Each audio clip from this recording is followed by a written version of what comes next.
लोकसभा में आज वंदे मातरम के 150 साल पूरे होने पर चर्चा जारी है। प्रधानमंत्री मोदी ने चर्चा की शुरुआत की। पीएम मोदी ने आज चर्चा के दौरान कांग्रेस पर बड़ा अटैक किया।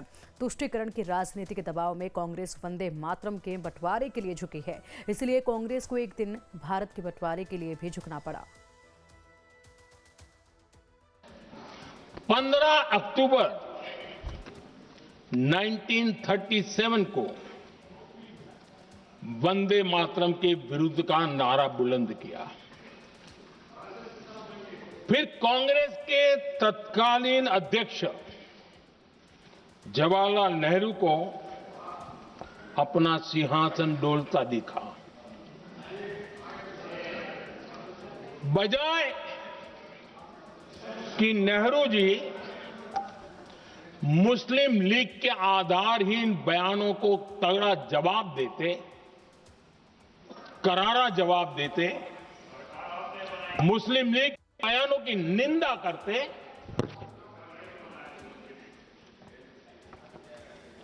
और वंदे मातरम के प्रति खुद की भी और कांग्रेस पार्टी की भी निष्ठा को प्रकट करते हैं।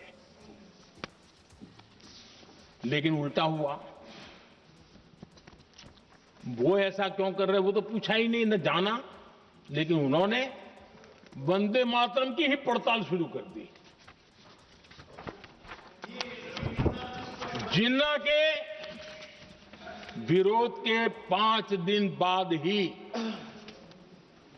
20 अक्टूबर को नेहरू जी ने नेताजी सुभाष बाबू को चिट्ठी लिखी। उस चिट्ठी में जिन्ना की भावना से नेहरू जी अपनी सहमति जताते हुए कि वंदे मातरम की, ये जो उन्होंने सुभाष बाबू को लिखा है, वंदे मातरम की आनंद मठ वाली पृष्ठभूमि मुसलमानों को इरिटेट कर सकती है। मैं नेहरू जी का कोट पढ़ता हूं। नेहरू जी कहते हैं, मैंने वंदे मातरम गीत का बैकग्राउंड पढ़ा है। नेहरू जी फिर लिखते हैं, मुझे लगता है कि ये जो बैकग्राउंड है इससे मुस्लिम भड़केंगे। साथियों, इसके बाद कांग्रेस की तरफ से बयान आया कि 26 अक्टूबर से कांग्रेस कार्य समिति की एक बैठक कोलकाता में होगी, जिसमें वंदे मातरम के उपयोग की समीक्षा की जाएगी। बंकिम बाबू का बंगाल, बंकिम बाबू का कोलकाता, और उसको चुना गया और वहां पर समीक्षा करना तय किया। पूरा देश हतप्रभ था, पूरा देश हैरान था। पूरे देश में देशभक्तों ने इस प्रस्ताव के विरोध में देश के कोने कोने में प्रभात फेरियां निकाली, वंदे मातरम गीत गाया। लेकिन देश का दुर्भाग्य कि 26 अक्टूबर को कांग्रेस ने वंदे मातरम पर समझौता कर लिया। वंदे मातरम के टुकड़े करने के फैसले में वंदे मातरम के टुकड़े कर दिए। उस फैसले के पीछे नकाब ये पहना गया, चोला ये पहना गया। ये तो सामाजिक सद्भाव का काम है। लेकिन इतिहास इस बात का गवाह है कि कांग्रेस ने मुस्लिम लीग के सामने घुटने टेक दिए और मुस्लिम लीग के दबाव में किया। और कांग्रेस का ये तुष्टीकरण की राजनीति को साधने का एक तरीका था। आदरणीय अध्यक्ष जी, तुष्टीकरण की राजनीति के दबाव में कांग्रेस वंदे मातरम के बंटवारे के लिए झुकी। इसलिए कांग्रेस को एक दिन भारत के बंटवारे के लिए झुकना पड़ा। सदन में वंदे मातरम पर चर्चा आज जारी है। इस दौरान पीएम मोदी ने क्या कुछ कहा है वंदे मातरम को लेकर, सुनते हैं। आदरणीय अध्यक्ष जी, 150 वर्ष उस महान अध्याय को, उस गौरव को पुनः स्थापित करने का अवसर है और मैं मानता हूं सदन ने भी और देश ने भी इस अवसर को जाने नहीं देना चाहिए। यही वंदे मातरम है जिसने 1947 में देश को आजादी दिलाई।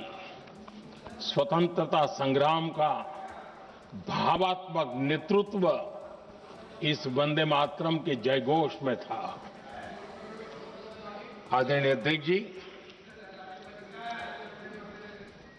आपके समक्ष आज जब मैं वंदे मातरम 150 निमित्त चर्चा के लिए आरंभ करने खड़ा हुआ हूं, यहां कोई पक्ष प्रतिपक्ष नहीं है, क्योंकि हम सब यहां जो बैठे हैं एक्चुअली हमारे लिए रण स्वीकार करने का अवसर है कि जिस वंदे मातरम के कारण लक्षावधि लोग आजादी का आंदोलन चला रहे थे और उसी का परिणाम है कि आज हम सब यहां बैठे हैं। और इसलिए हम सभी सांसदों के लिए, हम सभी जनप्रतिनिधियों के लिए वंदे मातरम के रण स्वीकार करने का ये पावन पर्व है। आदरणीय अध्यक्ष जी, वंदे मातरम की इस यात्रा की शुरुआत बंकिम चंद्र जी ने 1875 में की थी और गीत ऐसे समय लिखा गया था जब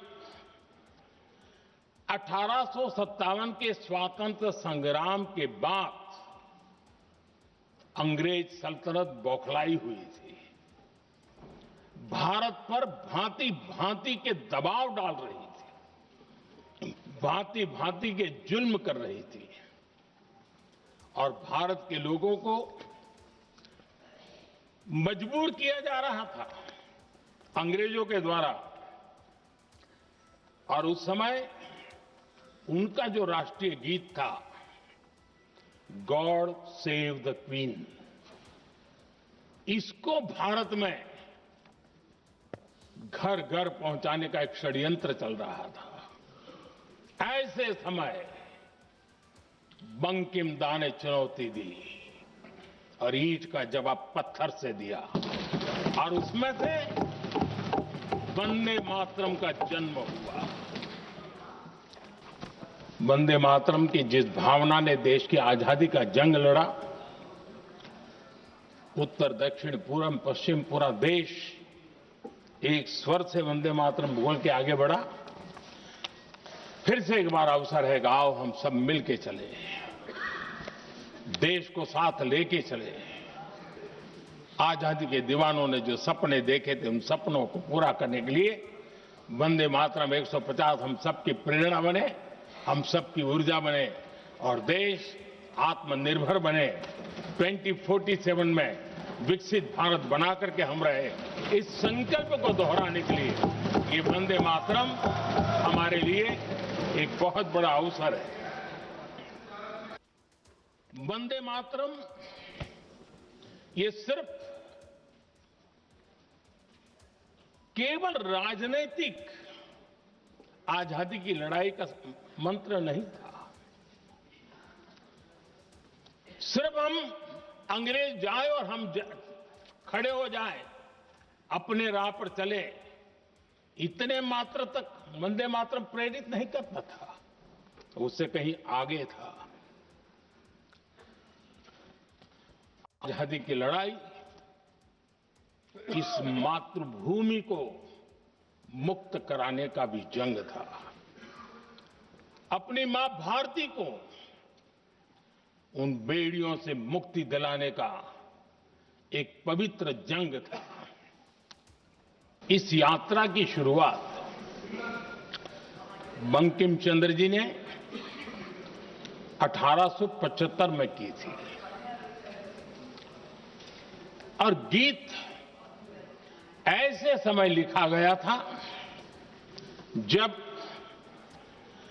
1857 के स्वातंत्र संग्राम के बाद अंग्रेज सल्तनत बौखलाई हुई थी, भारत पर भांति भांति के दबाव डाल रही थी, भांति भांति के जुल्म कर रही थी और भारत के लोगों को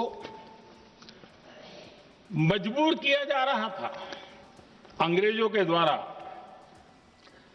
और उस समय उनका जो राष्ट्रीय गीत था, गॉड सेव द क्वीन, इसको भारत में घर घर पहुंचाने का एक षड्यंत्र चल रहा था।